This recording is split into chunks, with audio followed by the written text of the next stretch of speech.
And the question is, can you compete? Because if you don't compete, nobody cares. Everybody thinks that they're special. Everybody thinks that their business is the best business in the world, but it's not true. And you think that people are just supposed to care because you're you? They don't.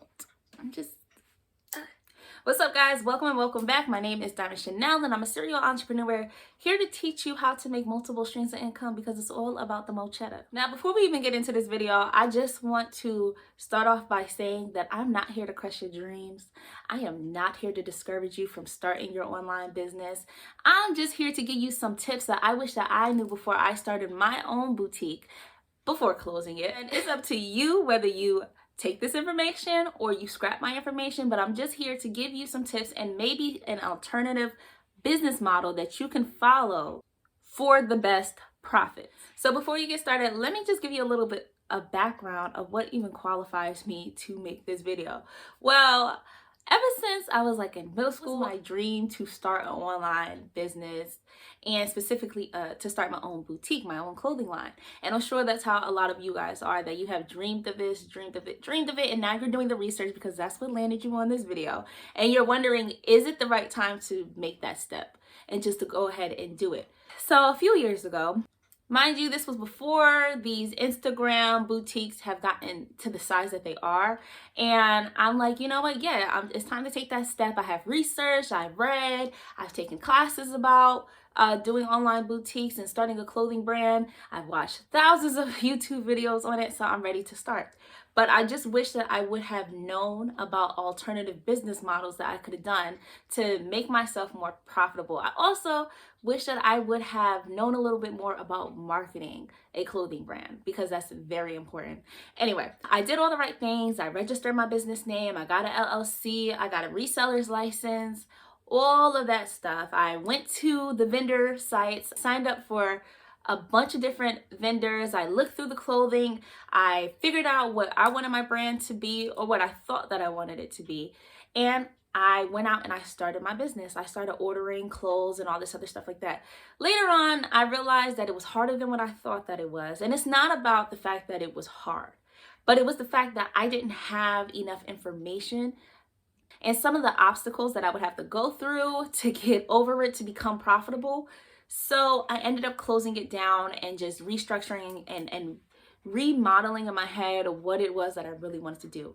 So fast forward years later, I did end up starting a print-on-demand business. So this is where I'm going to be talking about dropshipping and why dropshipping might be a better alternative for you rather than an online boutique. I started my dropshipping business and it was crazy because in the first month I had made $400. And I know that's not a lot to everybody, but if you're a single entrepreneur and you're doing it all by yourself and with very little marketing, I was able to do that. I wanted to see how well I could do without even putting my entire brand out there and really spending all that money in marketing. And so it was pretty cool because it was the easiest business I had to create. It was still fun. I was still able to be creative. I have since paused that so that I could restructure my brand. But I'm here to tell you the differences between starting an online boutique and having a print-on-demand or a dropshipping business and how the dropshipping business might be a better option for you. Let's just go ahead and get into reason number one why you should consider not starting an online boutique. First of all, let's talk about inventory. Inventory is the most important part of your business and it's also the most costly part of your business, right? You might think that you have it all figured out. You figured out what you want your business to look like. So now you go and you go buy your inventory. If you go to a credible wholesaler, you always have to buy in bulk. And sometimes this means that you have to buy 30, 50, even 100 pieces of one item of one color to even purchase that piece that you want. Here's the problem with this.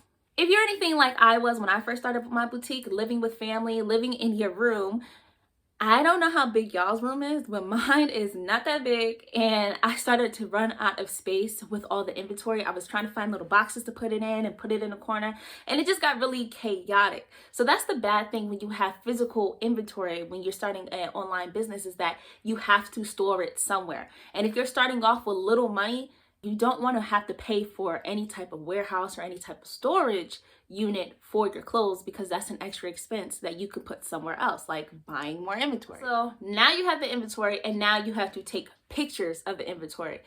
It can get very costly when you are doing entire photo shoots, or when you are trying to take professional quality product pictures. So now you're trying to look for the storage to do it. You're looking for a place to take the pictures. You're spending money on looking for models to wear your product so that you can put it on your website. And it all just starts to add up really fast. Another thing that you have to worry about when you have physical inventory is that you have to be the one to ship them out. Aside from this being costly, this also becomes very time consuming. It could be very frustrating when you have to make a list of people's names and you have to make sure that they're getting the right product and that you don't mess up, because if you mess up and you get a bad review, it's all bad for your business then. So you have to be the one to actually physically ship all of that inventory if you become successful. I really wish that I would have considered that inventory, storage, taking pictures, shipping. All of that would have been a big obstacle to get over when starting your business. So now let me tell you about drop shipping or a print on demand business and how this is much different when it comes to inventory. First of all, you don't have to have physical inventory when you're doing drop shipping. The whole point of drop shipping means that you don't touch the product. You don't have to touch the product. You don't have to ship the product. You don't have to store the product. It is already stored somewhere else, either whether it be a warehouse or a manufacturer keeps the product on hand and they do the shipping for you. So the customer orders a product and then the product is automatically shipped to them. Or if you're doing a particular drop shipping model, you might have to take the customer's information and purchase it yourself and then put in their information for you. Nonetheless, you are not doing the physical shipping. You're not worried about what time the post office closed or what's the best method for you to get the product to the customer. You're not worried about any of that because somebody else is taking care of that for you. Like I said, lazy entrepreneur here. I love passive income. I don't want to be an employee to my own business. I just want to be the owner, the manager, and have things being done for me. So this is a way that you can have a whole shipping crew without paying for one. And I want to get back to talking about product pictures, because that is really the bread and butter to your business, how your photos look to the customer. It has to be presented well. Nobody wants to buy no cheap quality looking products. You have to make sure that your products looks amazing, that is presented amazing. So here's a little tip when you are doing print on demand or a drop shipping business. You can go to websites such as Placeit, where you can pay for stock photos. And stock photos are basically photos that are already created for you by somebody else. And you pay for the picture and then you can slap your design on the photo and have it look like you did a whole photo shoot when you didn't. Somebody else did it for you. Again, lazy entrepreneur here. I love that. I love that I was able to get quality videos, because you can also do videos, quality photos without actually having to set up a photo shoot and paying for the photo shoot myself. Again, a site that I use was Placeit. I'll put that up here. And it was really awesome because I only paid, I think it was $19 for all time. Like, I don't think that it was a monthly subscription. It was $19, and sometimes I stayed up all night because it was just so fun to find the right pictures. And they have different ethnicities, different activities. They break it all down for you in categories so that you can find the perfect stock picture or stock photo to match your brand. That was so amazing, and nobody would know that you didn't take those pictures. It just makes your brand looks so much more professional, so clean, so sleek. Number 2 is the cost. Remember when I said that you have to pay in bulk? So when you're paying in bulk, sometimes that means, it depends on how much you're buying, you can spend up to $1,000 on a few products.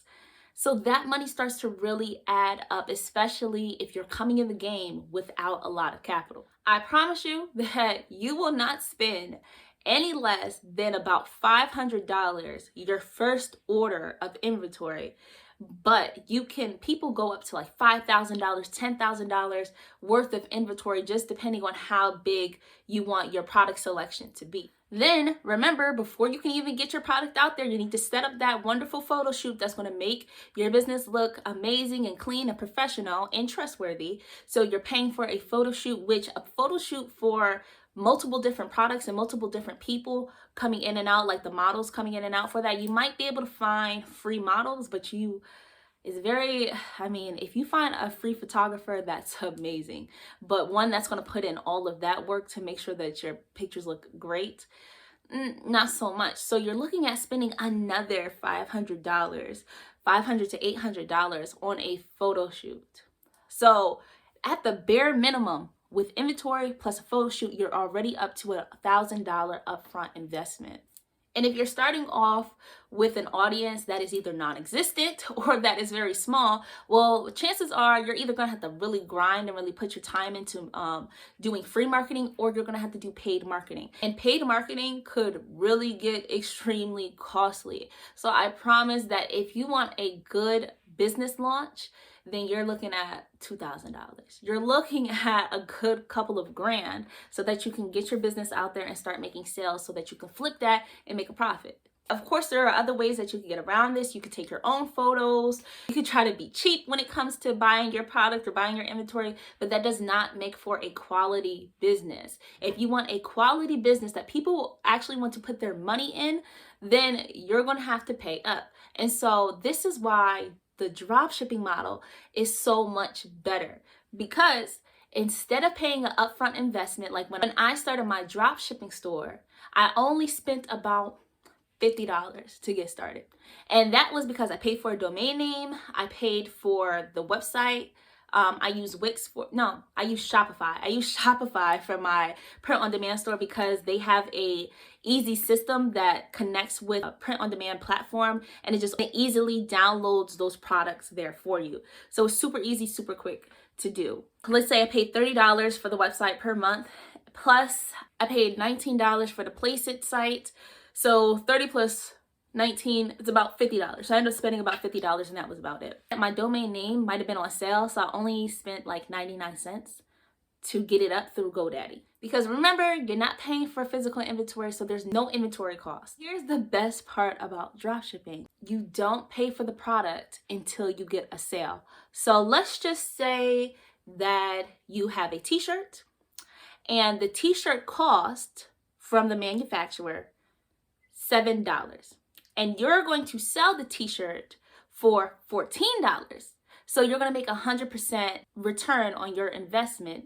So your profit margin can be larger because you're going to up the price of that t-shirt, and you're going to sell it for $14 even though you bought it for $7. But here's the catch. You put up the picture of your product on your website, you market it, and then once somebody makes a sale, then you go ahead, and if you're going to do this manually, you'll go ahead, you'll take the $7 that you were given from the customer to buy that product from the manufacturer. Or if you're working with certain print-on-demand websites, they automatically take the sale for you. So as soon as the sale comes in, they pay for the manufacturing of the t-shirt, they design it for you, and they ship it out to the customer, and then they give you your profit, which is $7. There was absolutely no upfront investment whatsoever. You don't pay for the product until the customer pays for it. So you don't pay for it until you make a sale.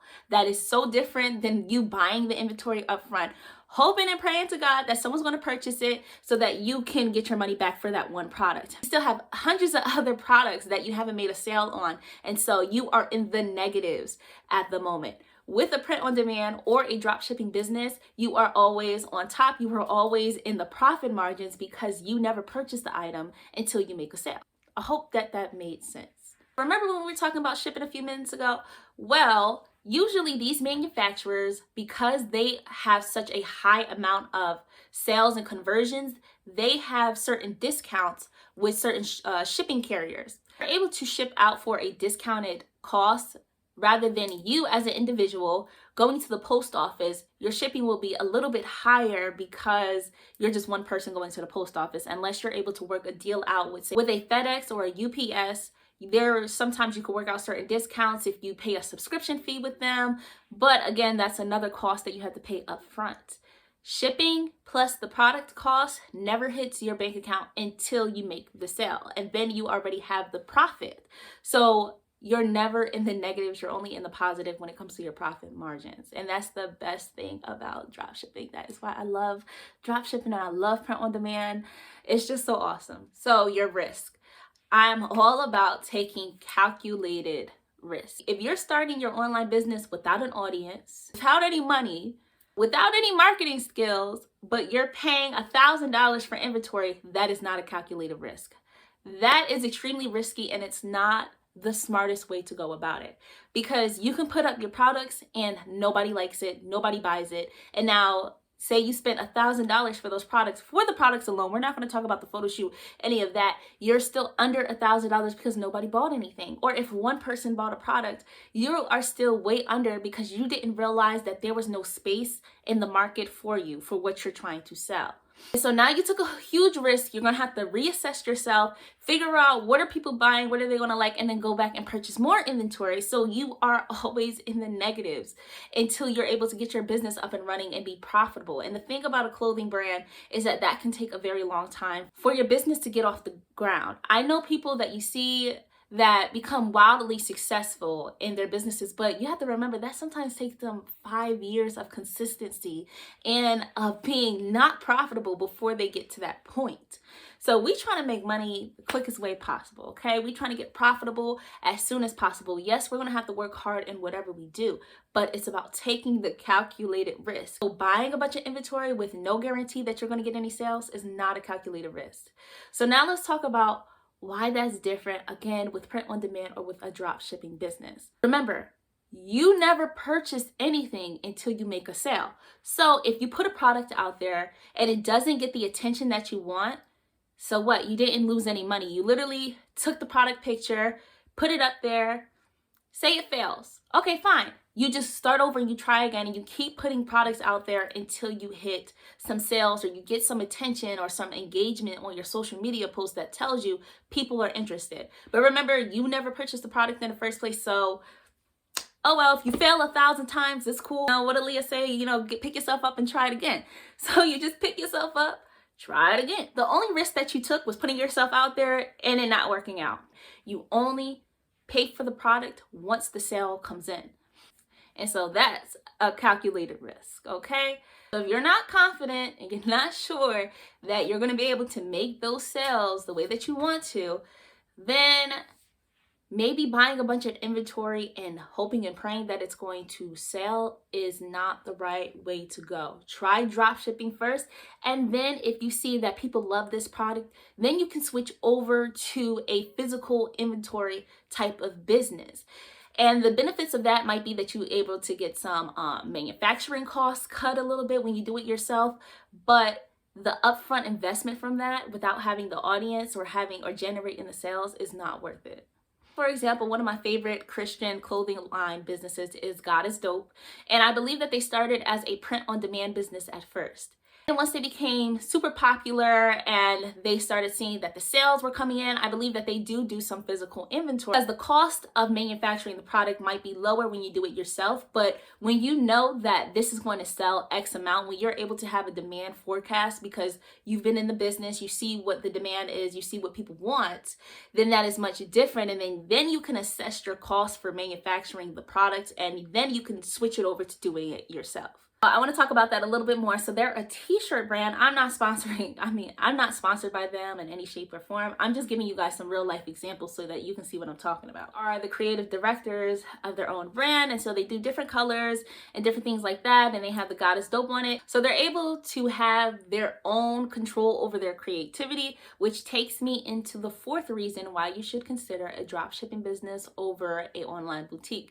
You have control over creativity and the uniqueness of your business. When you're going through a wholesaler or a vendor, you're only choosing what is already presented in front of you. But see, the difference with that and a print-on-demand business is that you can go through websites such as Canva, or you can go to Fiverr and have a graphic designer create your design for you. And then you can put your design on a hat, on a t-shirt, on pants, on a hoodie, on sweatpants, on socks. Like, there's so many different products that you could put your design on, and you have the full creative power to do so.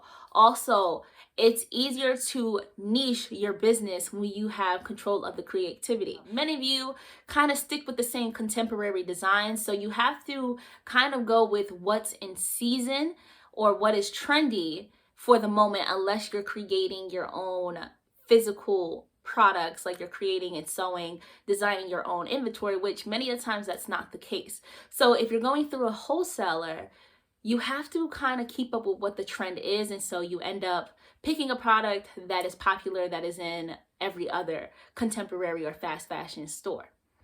But with a print on demand or a dropshipping business, you have the complete control over the creativity and the uniqueness of your product that does not have to change when the seasons do. I'm going to take Goddess Dope's business as an example, where they might, if it's wintertime or if it's fall, they'll put their same exact design on a hoodie. So really their brand is timeless because they get to use that same exact design through all of the seasons. Or they can keep it on a t-shirt, and that t-shirt, everybody wears t-shirts through all seasons, summer, winter, whatever, even if it's under a jacket, and you never really have to change up the design, and you don't have to keep up so much with what's trendy like you would with contemporary fashion. If you look at big businesses like Nike or Champion, they use that same design. They might switch it up a little bit here and there and pretty much slap it on any product that they have. It's timeless. They use it over and over again. You just see that little check mark and you know that it's Nike, or you'll see the big Nike word. And most of the times they don't even get fancy with it. Literally regular font, Nike. Slap it on a t-shirt and make you pay $50 for it. So they're able to have that timeless design, and they don't have to really keep up with other brands because you know their brand, and the people who are in their audience or their customers will continuously buy their brand because they like that look. Have this timelessness, and you don't have to keep up with the trends and what Kim Kardashian wore the other day, what Beyonce wore the other day. You don't have to keep up with all of that because you have your own niche, and with your own niche comes your own people, your own tribe that are going to buy your product because they enjoy the way that it looks. This goes directly into my last point: competition. Everybody thinks that they can build an amazing business and that they're going to be successful millionaires, when that's just not true. I'm sorry to tell you, but we can't all do the same thing and market it all in the same way to the same people and think that we will all become successful in it. Only a small percentage of people will be successful in it. So when you're fighting against big contemporary fashion stores like Fashion Nova, Pretty Little Thing, Forever 21, American Outfitters, or is it Urban Outfitters? Is it Urban Outfitters? Urban Outfitters. And you have to keep up with them. When your little old brand is a smaller name, somebody would choose Fashion Nova over your brand. That hurts, but I'm just going to keep it real with you. They're going to choose Fashion Nova over you because it's more well-known, they're more trustworthy, and it just fits with the fact that everybody else is doing it. You have to remember, when you step into that boutique game, whether it be you're selling lashes, because there are a million of people that look just like you, that talk just like you, that are selling lashes just like you. So you have to figure out, well, be honest with yourself. What makes me special? Because sometimes nothing is making you special. You're not standing out, and this is why you're not getting sales, because you're doing what the chick next door is doing too. And she might be doing it bigger and better than you, so why would somebody choose you when they could go to her? You have to think about that. That's a hard pill to swallow, but I'm just going to keep it real with you. And another thing that you're going to realize is that you hoping and wishing that, oh, my friends and my family are going to support you. A lot of them aren't. They're not going to do it. They don't care. They're not going to support you. What they'll do, they'll like your picture. If that, they'll like your picture, throw a little comment here and there. Oh, this cute, da da da da da. But they're not going to buy it from you. So you have to expand beyond that. And when you're expanding beyond that, you're stepping into a territory where it is heavy competition. And like I said, before you start your business, the first thing you need to ask yourself, what is going to make me stand out from my competitors? Study your competitors, see what they're doing, but then you have to figure out how you can tweak it and do something different. So like I said, going back to a dropshipping or print on demand business, because you have full control of your inventory and your creativity, then you can find that niche where you can create a market for yourself where it is less competitive. There's a million people out here selling weave. There's a million people out here selling press-on nails, lashes, all that other stuff like that. You're not special unless you make yourself special. Like, you're just not special just because you're like, oh, but I'm me. Nobody cares. Nobody cares about you being you. I'm just being honest with you. So you want to be able to take control and to create a clothing brand in a niche market, which is much smaller than the big, vague market of just contemporary fashion. There are plenty of people out here that are doing that. You have to find your space, find your tribe, find your people, and you would be much more successful doing it that way. So that's all I have for you guys. If you enjoyed this content, please give me a like and subscribe to this YouTube channel. It helps the YouTube algorithm so I can help more people create multiple streams of income. I hope you guys have a blessed evening. Bye-bye.